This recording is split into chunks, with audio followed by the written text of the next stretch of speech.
Hey, good morning to those of you out there on the West Coast. Good afternoon to those of you here on the East Coast with me. It's another beautiful day, and that's always a good thing. So I'm excited to get started.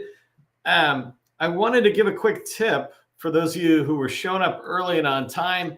It's something I put out on LinkedIn. So if you're following me on LinkedIn and you're making sure you're engaging in every post, you'll see I put out something about finding expiring contracts. And I went into FPDS and I just looked at 2026 and I said, show me contracts that are ultimate expiration date, meaning if it's a 5-year contract, it's coming to the end of its contract in 2026.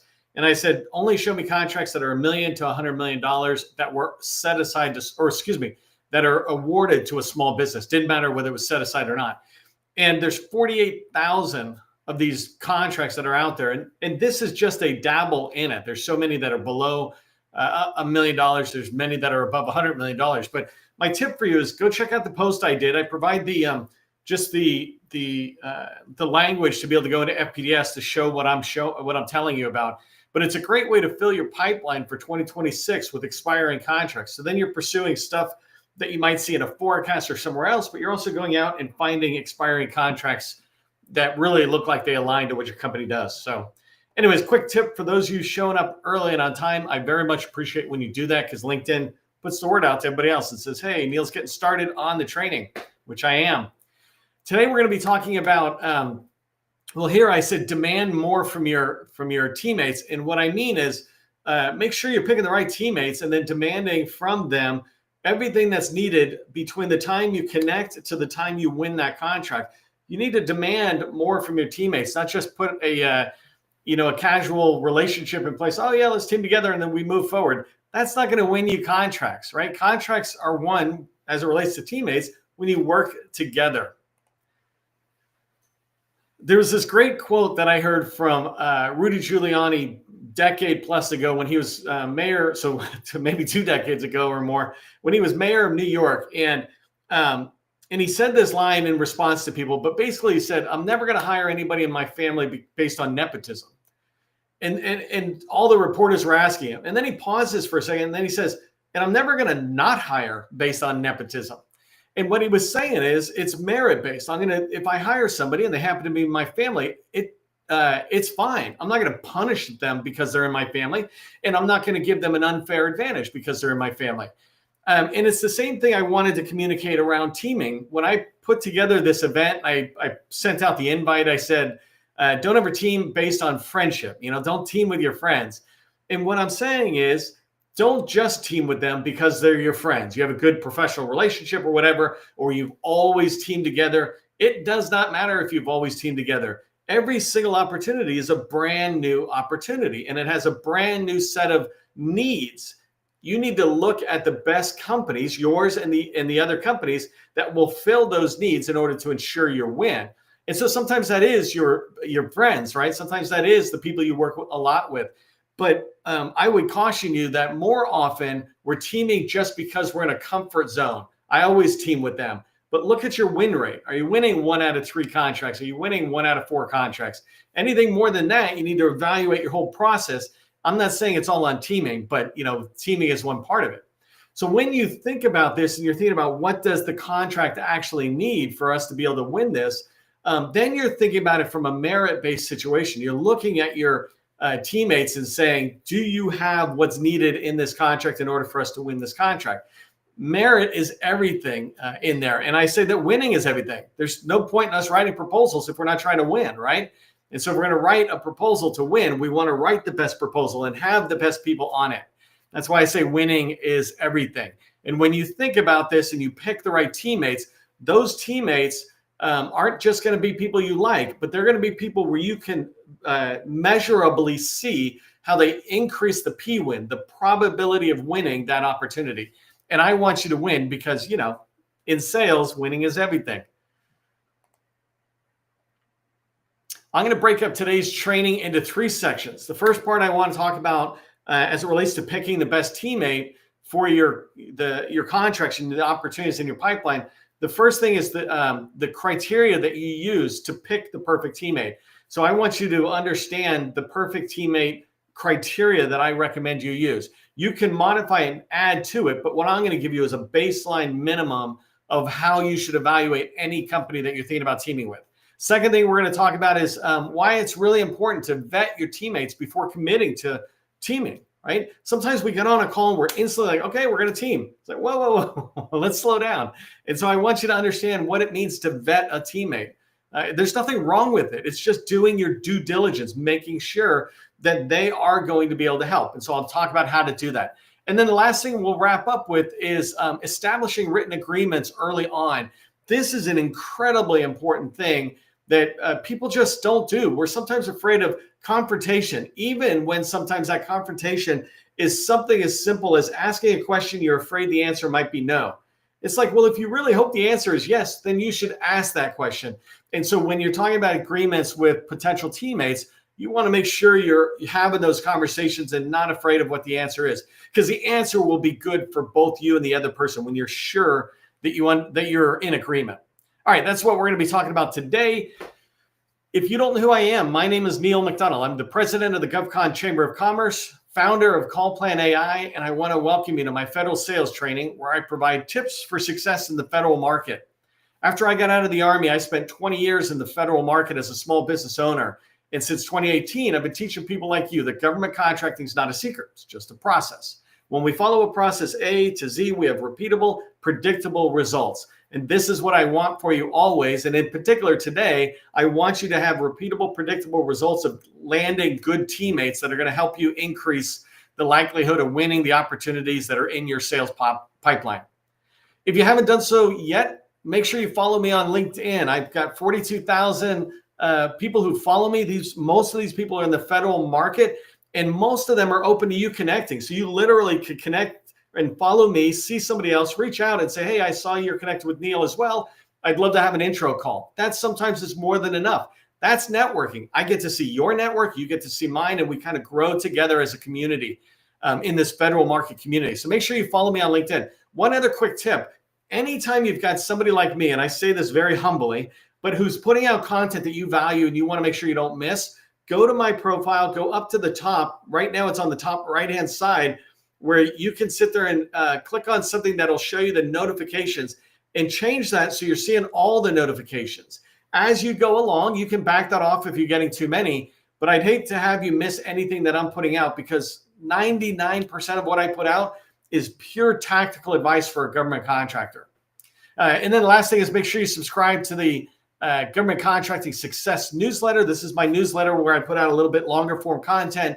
A lot of good information. One of my favorite ones that I've done recently is an article in there with 42 other newsletters that are here on LinkedIn in the GovCon space. So check them out. Tomorrow's training is SAM.gov. And so today I put out this post about FPDS. Professionals master the really basic tools. SAM.gov is a basic tool that is so valuable because of the data it has in there. So come join me tomorrow, and I'll talk to you about how I use SAM.gov as a senior expert in the GovCon space and how you can use it as well. So this is good tips for you, whether you're a billion-dollar firm or a company just getting started. All right, I'm doing good. I got 22 minutes to go through, 5 days worth of training in one fell swoop. So the first thing I want to talk to you about is criteria. I established criteria for myself a long time ago when I had my last company and I was working with teammates. I just used it as a checklist. I thought everybody was doing this, and then I realized they weren't. But this checklist of going through and saying, I need a teammate. Well, what do I need a teammate for? And that is criteria. So let me make myself a little smaller and this bigger. I'm going to walk through these, and then I'm going to show you my teaming worksheet that I use. And if you want a copy of it, just put teaming worksheet in the chat, and I'll send you somewhere where you can pick a copy of it up.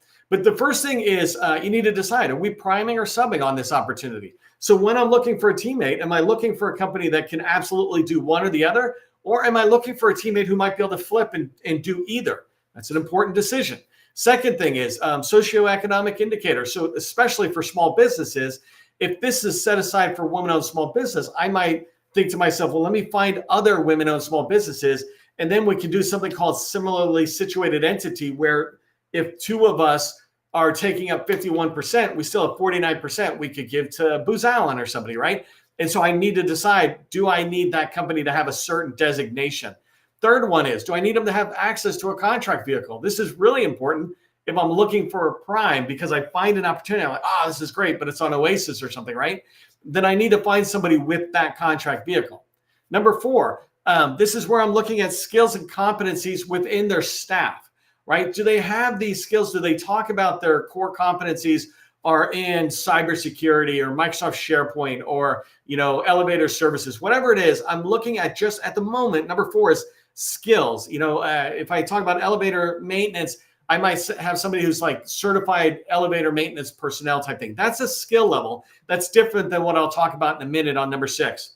Number five is past performance. So 5, 6, and 7, I have criteria for past performance. Am I looking for somebody with past performance in a certain area, like the Marine Corps? It's like, okay, now I know. Am I looking, number 6, am I looking for a task area? So if there's 7 or 10 task areas, I might be like, this specific task area or these 3 task areas are where I need my teammate to cover down very strongly. Number 7, past performance, similar size. If I'm going after a $50 million contract, then I'm not really looking for a $1 million firm. I'm looking for a firm that's got $5 or $10 million contracts. So that if we put a past performance in, maybe I'm looking for somebody who's got a $25 million contract, right? You need to understand what size past performance are you looking for from your teammate. And by the way, in case I forget this, whether your teammate is able to add their past performance as an official past performance is a secondary discussion. You might have a teammate who has a decent size past performance, all is perfect, et cetera, but you can't put it in the past performance side. But you can sure put it in the technical writing. You can put it in as a story. And so you might determine how big of a contract do I need them to have? How many users did they support? Number 8, organizational certifications. Am I looking for somebody who's got CMMI level 2 or 3? CMMC is going to be mandatory, I think, at Thanksgiving, right? Level 1's mandatory. And then do I need them to have level 2 or level 3? These are organizational based certifications I might need from my teammate. And then the last one is, do I need more than one teammate or not? So if I'm looking at my opportunity and I'm trying to decide before I go out looking for teammates, how many am I looking for? That's an important criteria. By the way, put criteria rocks in the chat if you understand the value of criteria. And while you do that, I'm going to show you my teaming partner worksheet. If I just find it somewhere here really quick. All right, I'm pretty sure I'm sharing it. You can read this part later. But basically the idea is, and hold on one second. Okay. The idea is that we want to be increasing the P-win. And so here, I just wanted to show you that criteria filled out. This is an old opportunity. It was like 2 to 500 million. I can't remember. It's pretty decent size, but it was set aside to small, by the way. So here I was saying we're going to be the prime. And then I'm saying it's SDVO. So the more SDVOs I can get on it, actually, the better. Do I need access to a contract vehicle? No, I don't, right? I want to write the answer down. If I'm a boss in your company, of the salespeople, then I want to know they filled this out before they ever started talking to a teammate. Skills and competencies. So this is where it gets down, right? Cover down on PW task areas where they're talking about weapons and tactics. I put in 3.1.7. That's an area that just is really kind of confusing to us or an area that's weak on us. Let's figure it out. Coming farther down, past performance in an agency. I've got 2 particular commands that are in here for this opportunity. And then task area. What task area do I want them to cover down on? That's PWS 3.2. I'm saying specifically mission support. The reason this is vitally important is because sometimes you'll send out a request for teaming, et cetera, and people are like, oh, yeah, I can do that stuff. I'm like, look, I don't need you to do half the work. I can do that work. I need to know, can you do the area I'm weak on? And in this case, it's mission support. And then I put down, like here, contract vehicles. I need you to have worked on a contract vehicle that was total ceiling at least $100 million. And the task orders were all $5 to $20 million task orders. Think about who that gets rid of and who that puts in. That's a really important thing to understand before you ever go knocking on doors to talk about teaming with your friends, right? Your friends might be the right company, but don't just turn to them because you both like the title of the opportunity. Turn to them because they're the right fit. Organizational certifications, I talked about some of them, but also facility clearance. That's an important thing to pay attention to. And here I just recommended, like, we're looking for 4. I already got a Mentum in, so I need a couple of others. I need somebody who's joint base San Antonio strong is what I put here, meaning I need a teaming partner that is doing work down in Texas. So this is just a really quick look at the criteria. And again, put in Teamy Worksheet into the chat and I will send that to you. And it has the criteria that I use. Man, we got a fire hose worth of information coming out today. So that's the criteria. Next thing I want to talk to you about is why it's so important that you vet a teammate before committing, right? And the most important reason on why is because you're basing your ability to win the contract that your company wants you to win on your teammates. And so it's really important these teammates are going to be able to deliver. And I put here, trust but verify. You really need to understand this, right? I trust you. You say you can do this work. That's great. I trust you. But Ronald Reagan taught us this back in the 80s. Trust but verify, right? I trust that you're doing something. Now let me verify it. There's nothing wrong with me verifying that. And so in this particular case, the reason I'm saying this is not because people lie, but sometimes people are mistaken about the work they're doing. For example, if I'm working with a little bigger company, then I'm working with a person who's farther disconnected from the actual work that's being done at the customer site. People often make mistakes about their past performance. They might be on a team with somebody else, and they're thinking of the entire contract scope as what they can do, but that's not it. It's only the portion that's in the subcontract that they might have. Or even if they're a prime, it's only the work they're actually doing. And these are things that are really important because some contracts are a teeny bit vague on it, but other contracts are very specific. I need to know you and your team have actually done this work. I trust you, but verify it by showing me some data and evidence. And so here, what I'm suggesting you do with a teammate, a way you can vet their ability to support the contract, right? And these are where you start getting into conversations and asks from the other people that sometimes we hesitate. I watch this a lot. People hesitate to ask for the verification. It's like, look, it's not that I need to verify you, but downstream, the government's going to verify it. So I'd rather verify it at the earliest possible point. So ask for the contract information. If you're telling me that you can support us on this team and you've got this contract and this contract that'll do it, great. Give me the contract number so I can go look. I can go in and see how big it is, who it was with. I might be able to even dig up my own contract information like PWSs and things like that. But I can do a lot. Give me the contract information right away. There's nothing proprietary or private about that. That's all in FPDS. I just need you to tell me so I don't have to go do that research on my own. Second thing is ask for a copy of their scope. And this is what I talked about a minute ago. Not the scope for the entire big, huge contract, but the scope for what they actually got paid for. This is really important because you could work really hard with this teammate, get into the contract award period or whatever, and the government says, no, that's not satisfactory because you didn't do the work, the overall team did, right? These are things you can dig more into with people who write proposals or experts and can drive into it. But this is what I do as a salesperson all the time is I'm like, show me the scope. Let's you and I just look at the scope and align it to the requirements of this new opportunity.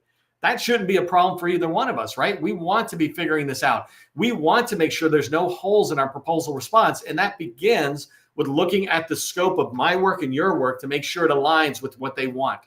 And then the last thing is if they have it, ask them for CPARs, right? Generally, the government, if there's past performance, they're going to sit there and ask for some recommendation of some sort from the previous buyer. That could be in CPARs. It could be a questionnaire they send out to the federal buyer that you're working with, right? But if they have a CPARs, ask them for it. If they tell you that they've got 2 past performances in this space and they got great CPARs, perfect. Let me get that now, not way, way down the line. In fact, I want it before a proposal manager or proposal writer even comes into the scene. As a salesperson, I want teammates who are going to help me with capture, not just proposal. That means early on, I'm trying to find those people and validate it. So this is why I say you must vet teammates before committing. Okay, I'm doing good on teaming. So put vet teammates if you understand what I'm saying. And if you believe that it's important for us to just vet each other. We're not being judgy. We're just validating.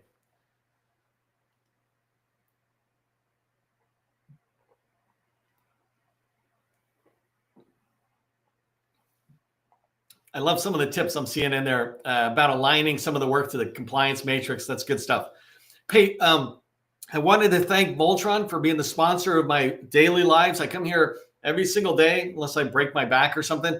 I come here every single day trying to deliver value to you, just like this, right? How do I win more proposals through the proper teaming? And Voltron will help you win more proposals with their purpose-built AI. And so this AI proposal writing tool that they have will help you go from solicitation to a good draft that you can start working on and improving in minutes instead of weeks or even longer, right? And this is really important. So first off, just say thanks to Voltron. Throw it in the chat. I really appreciate their help. And I think you should as well for them bringing me to you if you value what I do. And then the other thing is just reach out, follow them on LinkedIn, etc., and do a demo if you'd like to check out their product. Okay, so and thank you, Voltron. I really appreciate it. All right, let's wrap up this training with my third tip here about establishing written agreements as you go along. So early on, I want you to be establishing these agreements. And I'm just trying to check to make sure my slides are moving forward. I think they are, so we'll figure it out. Okay, so hopefully, do me a favor, somebody tell me you can see this slide. But the slide you're on is establishing written agreements. There's a great line out there that George Bernard Shaw is the one it's attributed to, and it's in debate and blah, blah, blah. But basically, he said the biggest problem in communication is the illusion that it has taken place at all. The biggest problem in communication is the illusion that it took place at all. When I heard this quote for the first time, I think it was like 2 years ago, 3 years ago, it was instantly my favorite because it is exactly what happens in meetings, et cetera. We think we're talking, I mean, it happens with, with relationships too, right? Any kind of relationship that you think you had a conversation, but sometimes you're crossing in the night, right? You're talking over each other, et cetera. You're not seeking first to understand, then to be understood. And so we think we're in agreement. We're thinking we're talking about something, but it just is not true, right? That's why we're saying the biggest problem with communication is that the illusion that it took place at all, the illusion that we understood each other. As a project manager, one of my favorite things to do at the end of every meeting is go, whoa, before we hang up, can we just go over the action items again? So I make sure I got it correctly. The who, the when it's due, and what's the action item. And everybody agrees to it. You're like, oh, good. Well, in this particular case, it's really important when it comes to forming a team that's going to win. And the bigger the contract you're going after, the more a person who's not on the same page, not communicating with you, is going to negatively impact your probability of winning. I wanted to share this story. I was pursuing an opportunity. It was like a $250 million opportunity with a small business. So I was supporting this kind of a large, small, and they had multi subcontractors who were billion-dollar firms. And we were going after this thing, and we had this one teaming partner on there who had a critical thing in there. Anyway, somebody else had formed the team. They had put it all together, and I came in, and I was at this point, I was helping them really understand how to take the proposal and make it compelling. Like, how do we beat other billion-dollar firms? And anyways, long story short, started having conversations, and this teaming partner goes, they were delaying on data calls, meaning when we told them to write something, they wouldn't get back. And finally, we get on the call with this owner one time. We're like, hey, what's going on? Maybe there's miscommunication. He goes, yeah, I don't think you guys understood. We're not going to write on the proposal at all. We're not doing anything to help with the capture. We're not writing on the proposal. They were getting 5% of a $250 million contract. This wasn't an IDIQ. It was a contract. And they weren't going to help on the proposal or the capture. And I was furious, not at them, but at the capture people going, how on earth could you let this happen? They're not the only ones who do that. They might be your favorite because you know them or something, but just go find somebody else who's really committed to winning. And that was an eye-opener as well to me to help people understand the process that you need to make sure you're getting agreements early on and not just depend on assumptions that our communication happened. And so my recommendation for you is a 3-step approach to avoid a problem like this. The first thing is get verbal agreement. So when you're talking with people, you're in meetings and everybody's happy, you're talking about stuff, you start having true conversations or real conversations. Hey, if we team together, we're going to get 80%, you're going to get 20%. That all sounds good. And anything you ever say verbally, everybody's cheering, yeah, sure, whatever. And then it'll change when you get to the writing, right? And this is why you do something in writing a little later. But anyways, you're like, okay, And you're going to help with capture, meaning you're going to try to get in, or you guys are already in there and you're inside the wire. So you're going to get us in to meet some people. You're going to work with us during capture to help get meetings and to understand certain things better that are related to the scope of work or something. Yes. And then when we get to proposal writing, you've got these 2 task areas. You will take the lead on that and you will respond within 24 hours because that's our process kind of thing. Or you will set our expectations, whatever it is. But when you got a proposal manager trying to get something done, it's really hard on them when everybody else is delaying it. So you have these verbal agreements, and they don't all have to be in one meeting. It's just as your relationship is evolving as teammates, you're agreeing on certain things. Make sure you agree verbally. Follow it up that day with an email. Hey, John, just wanted to confirm the work share split is going to be 30% you and 70% us or something, right? You're going to get task area 2 and 3. We're going to get task area 1, 4, 5, 6, and 7, something, right? And so you're following it up just in a soft, casual, did I hear that correctly, John? Did we get it? So now you've got a verbal agreement. Now you've got a written agreement, because the teaming agreement, the formal agreement, is generally much farther down in the relationship. We tend to move farther. You don't want to put a teaming agreement in place until you have every team member in place, is my opinion. That way, if you need to move things around, you can. And then when you're ready, you finalize that teaming agreement. And I'm not telling you when, but I'm telling you how. You finalize that teaming agreement with, hey, just reminding you, these are the things we agreed on in the teaming agreement. By the way, when you follow up with an email agreement, always say, we talked about these before, but this is something new we talked about. So you're reminding them of the 3 things you've already written in another email and agreed to. Now you're adding the 4th thing and the 5th thing. When you do this, you're just keeping everybody on the same page, because I find that most people, when they have disagreements, it truly is because they just forget. I mean, completely forget whatever was discussed, and they see it in a different way. And I'm guilty of that too. Right? That's why I like writing things down. I'm like, no. I'm not agreeing to anything until we write it down. It's like, well, don't you trust me? I don't trust me, like my memory or something. I want to write it down. When I write it down, then we won't have this problem that our communication was a magic act, an illusion. So make sure you get it in writing. In fact, get it in writing in the chat for me so that other people looking at the comments can sit there and wonder what we're talking about. What do you mean? Get what in writing? All right. So here's what I want you to remember from today's training as it relates to teammates. I know I hammered friends, right? Early on, I was like, don't team with friends. What I mean by this is don't team with friends because they're friends. Team with friends because they're qualified, because they're going to help you win the contract. They will increase the P-win. There's nothing wrong with teaming with friends if they're qualified. There is something wrong with teaming with friends just to be nice. That means both of you are going to lose the contract. Both of you will put energy on something that'll turn into a loss. Better for you to separate ways and for you to just stay friends and help each other than to team up on the wrong thing. 3 tips for you. Have a written teammate criteria. That I gave you mine. If you put it into the chat, I'll try to send it to you. But use a teaming worksheet with that criteria, and you'll be able to find the right teammates. Second thing is vet teammates before committing. And remember, that just means, hey, show me the paperwork, would you? And number 3, get written agreements early and often to avoid the problem with communication and people being unclear of expectations, etc. Don't forget about tomorrow's training. It is sam.gov. I'm going to share some really good tips on using SAM. Thank you again to Voltron. I appreciate some people putting that in.